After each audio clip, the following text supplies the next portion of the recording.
Welcome back. From a pandemic to a tornado, any one of us could suddenly find ourselves with a crisis on our hands. And at that point, let me tell you, the last thing you want to be doing is spending hours tracking down important documents. Our next guest says that you could save yourself a ton of frustration by simply making those documents disaster ready. Ed Herman is with the law firm Brown & Crouppen. Ed, good morning to you. How are you? I'm doing okay. Good. So when you say make these documents disaster ready, what do you mean by that? I mean, there's about 4 or 5 documents that we all know we need to have once in a while, but it doesn't come up that often, but you know you need it, like a birth certificate, for example.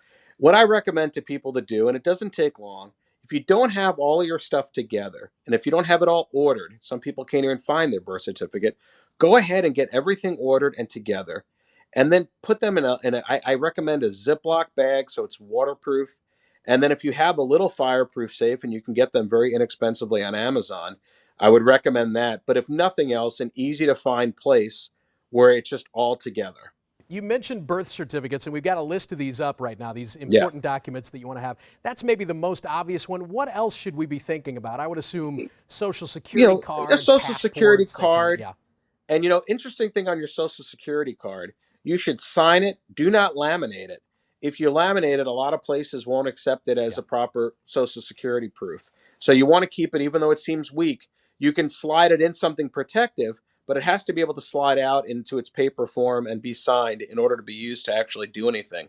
Passports, obviously, you just don't know what's going to come up, and you might need your passport as ID or to leave the country.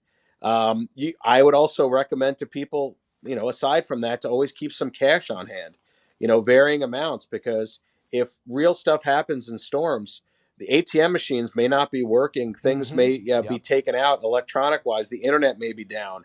And so all the things that you rely on right now, cash is king. So I would keep a little bit of that on hand. If you have a will, you want to keep that obviously safe. A lot of people have their will, and it was drafted by them, so it's not also at like an attorney's office.